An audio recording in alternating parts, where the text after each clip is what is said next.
नमस्कार सभी पेंशन भोगियों का स्वागत करते हैं एक बार फिर से हमारे इस YouTube चैनल पर। दोस्तों इस वक्त की पेंशन धारकों के लिए बहुत बड़ी और इम्पोर्टेंट अपडेट्स आ रही है। जी दोस्तों, पहली बड़ी खबर की बात करें तो क्या खुशखबरी है आप सभी के लिए। क्या प्राइवेट नौकरी करने वालों को मिलेगी 9,000 रुपये प्रति महीना की न्यूनतम पेंशन। जानिए क्यों बढ़ रही है आप सभी के लिए इस पर मांग। तो आखिरकार 9,000 रुपये की मिनिमम पेंशन जो न्यूनतम पेंशन है वो किस तरीके से प्राइवेट नौकरी करने वालों को मिल सकती है। ईपीएस पेंशन को लेकर क्या बड़ी खबर निकल कर आ चुकी है, इसके बारे में दोस्तों आज इस वीडियो के अंदर बात करेंगे। साथ ही हम बात करने वाले हैं 1 अप्रैल से लागू होगी नई पेंशन स्कीम, इतना मिलेगा हम सभी को फायदा। 1 अप्रैल 2025 से नई पेंशन योजना लागू होने जा रही है, तो हम सभी के लिए जानना बेहद जरूरी है कि किन लोगों को अधिक पेंशन मिलेगा। यहाँ पर जो है यूनिफाइड पेंशन स्कीम के तहत सरकार की ओर से कौन सा बड़ा ऐलान कर दिया जा चुका है। साथ ही हम बात करने वाले हैं खफा पेंशनर्स ने प्रधानमंत्री मोदी को भेजा है ज्ञापन। जी हाँ दोस्तों, आखिरकार ईपीएस 95 राष्ट्रीय जो संघर्ष समिति है वो लगातार पेंशन वृद्धि की मांग कर रही है। इस बीच पेंशनधारक जो खफा हो चुके हैं उन्होंने प्रधानमंत्री को कौन सा ज्ञापन भेजा है, किस तरीके से इससे आप सभी के लिए बड़ी खबर निकल कर आई है। और वहीं बात करेंगे केंद्र सरकार का नया सेवानिवृत्ति विजन एकीकृत पेंशन योजना 2025 को लेकर इंपोर्टेंट अपडेट्स आ रही है।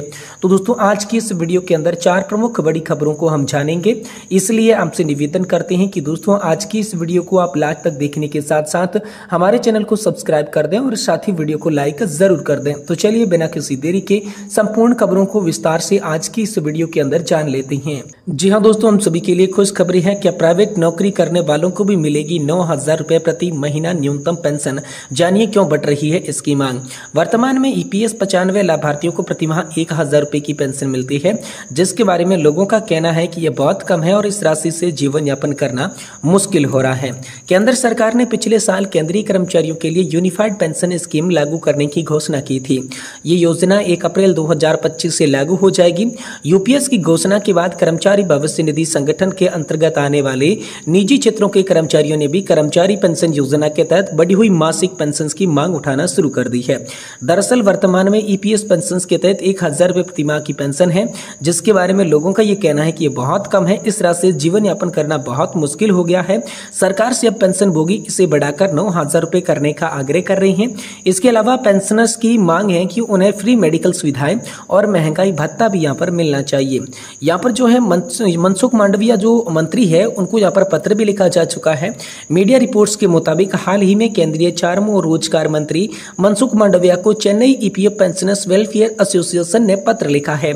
इस पत्र में महंगाई भत्ते के साथ न्यूनतम मासिक पेंशन को बढ़ाकर 9,000 रुपए करने की मांग की गई है।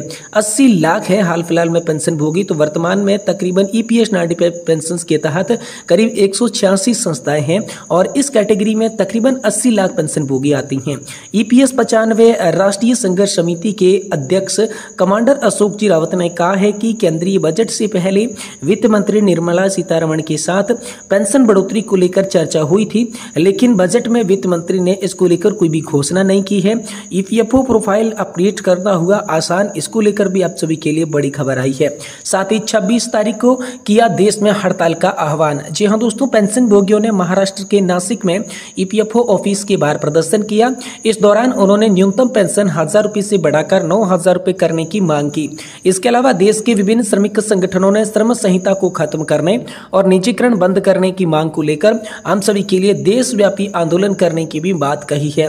साथ ही ईपीएस पेंशन योजना के तहत वर्तमान में जो गणना का फॉर्मूला है उसकी बात करें तो 60 महीने के मूल वेतन से सेवा अवधि को गुणा किया जाता है और इसे 70 से विभाजित किया जाता है, जिससे आप सभी की जो है पेंशन की राशि निकल कर आ रही है। वहीं दोस्तों अगली बड़ी खबर की बात करें तो 1 अप्रैल से लागू होगी नई पेंशन स्कीम, इतना मिलेगा फायदा। यानी 1 अप्रैल 2025 से नई पेंशन योजना आप सभी के लिए लागू होने वाली है। तो जानिए किन लोगों को यहाँ पर अधिक पैसा देखने को मिलेगा। यूनिफाइड पेंशन स्कीम को लेकर क्या बड़ी खबर आई है। भारत सरकार ने यूनिफाइड पेंशन स्कीम यानी कि यूपीएस की घोषणा की है, जो 1 अप्रैल 2025 से लागू होगी। ये योजना केंद्र सरकार के कर्मचारियों के लिए है जो एनपीएस के तहत आते हैं। यूपीएस का उद्देश्य कर्मचारियों को सेवानिवृत्ति के बाद वित्तीय सुरक्षा प्रदान करने का है। इस योजना में ओपीएस और एनपीएस के फायदों को मिलाकर एक सुरक्षित और स्थायी पेंशन प्रणाली बनाई गई है। यूपीएस के तहत कर्मचारियों को एक गारंटीड पेंशन स्कीम मिलेगी। इनके अंतिम 12 महीनों के औसत बेसिक वेतन का 50% होगा। इसके अलावा उन्हें न्यूनतम पेंशन की गारंटी भी दी जाएगी। तो 10,000 रुपये प्रतिमाह तक भी हो सकती है। ये योजना उन कर्मचारियों के लिए भी खुली है जो 1 अप्रैल 2025 से पहले एनपीएस से सेवानिवृत्त भी हो चुके हैं। वही दोस्तों बात करें यूनिफाइड पेंशन स्कीम के लाभों के बारे में, तो यूपीएस के कई लाभ हैं जो कर्मचारियों को आकर्षित करेंगे। सबसे पहले ये एक गारंटीड पेंशन प्रदान करता है जो कर्मचारियों को सेवानिवृत्ति के बाद वित्तीय सुरक्षा देता है। इसके अलावा न्यूनतम पेंशन की गारंटी भी दी जाती है जो कम वेतन वाले कर्मचारियों के लिए भी एक सुरक्षा के जाल की तरह काम करेगा। अब यूपीएस में योगदान और इसके लाभों की बात करें तो यूपीएस में कर्मचारी को अपने बेसिक वेतन का 10% योगदान करना होगा। सरकार भी इस योगदान के अतिरिक्त 8.5% योगदान करेगी। ये योजना मुद्रास्फीति सूचकांक के अनुसार पेंशन में समायोजित करेगी जिससे पेंशन का मूल्य बना रहेगा। अब दोस्तों यूपीएस के लिए पात्र की मैं बात करूं तो मौजूद जो भी कर्मचारी है 1 अप्रैल 2025 को एनपीएस के तहत कार्यरत है उनको इसका पात्रता का लाभ मिलेगा।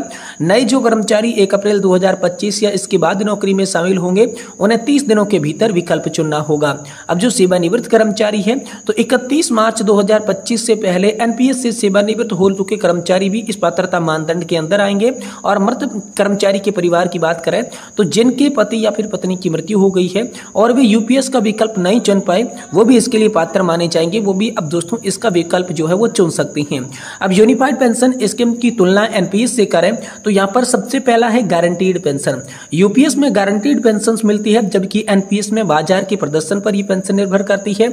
दूसरी तुलना करें तो सरकारी योगदान की मैं बात करूं तो यूपीएस में सरकार का योगदान एनपीएस की तुलना में अधिक है।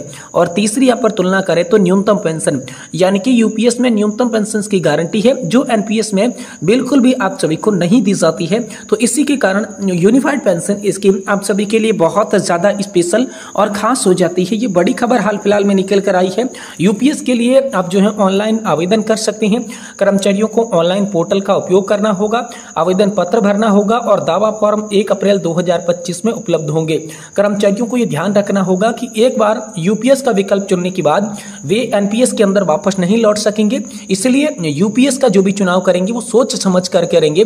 ये बड़ी खबर दोस्तों हाल फिलहाल में यूनिफाइड पेंशन स्कीम को लेकर आप सभी के लिए निकल कर आ रही है। वहीं दोस्तों अगली बड़ी खबर की बात करें तो खफा पेंशनर्स ने प्रधानमंत्री को भेजा ज्ञापन।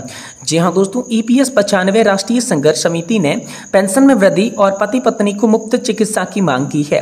उन्होंने न्यूनतम पेंशन को 1000 रुपए से बढ़ाकर 7,500 रुपए करने की गुहार लगाई है और प्रधानमंत्री नरेंद्र मोदी जी के पत्र वार्ता के दौरान भी उन्होंने अपनी मांगों का जमकर जिक्र किया है। जी हां दोस्तों, ईपीएस 95 राष्ट्रीय संघर्ष समिति के केंद्रीय नेतृत्व ने आह्वान पर प्रतिमाह मिलने वाली पेंशन को नाकाफी बताते हुए पदाधिकारियों और सदस्यों ने इसमें बढ़ोतरी की भी मांग कर दी है। साथ ही पति पत्नी को मुफ्त चिकित्सा सुविधा, न्यूनतम पेंशन 1,000 रुपए से बढ़ाकर 7,500 रुपए करने आदि मांगे उठाई है। प्रधानमंत्री को संबोधित ज्ञापन सिटी मजिस्ट्रेट विजय वर्धन तोमर को देकर श्रम, वित्त और केंद्रीय मंत्रियों से गुहार लगाने के बाद अब तक सुनवाई नहीं होने पर नाराजगी भी जताई है। पदाधिकारियों ने कोश्यारी समिति के प्रावधानों को लागू करने की मांग की। प्रदेश उपाध्यक्ष गंगा प्रसाद लोधी, आरएस गुप्ता, वेवाराम, रईस अहमद, प्रदीप कुमार तिवारी, मोहम्मद असलम खान, यहाँ पर सुनील कुमार वाजपेयी, मुन्ना लाल, दयालु, प्रमोद पंत, केशव सक्सेना, राम प्रकाश, राजेश मिश्रा, राजेंद्र प्रसाद जैसे कई अन्य यहाँ पर जो है लोग मौजूद रहे थे। और इसी बीच ईपीएस 95 राष्ट्रीय संघर्ष समिति के केंद्र नेतृत्व के आह्वान पर अब जो है यहाँ पर प्रधानमंत्री को संबोधित ज्ञापन सिटी मजिस्ट्रेट विजय वर्धन तोमर ने देकर श्रम, वित्त और केंद्रीय मंत्रियों से गुहार लगाने का काम किया है।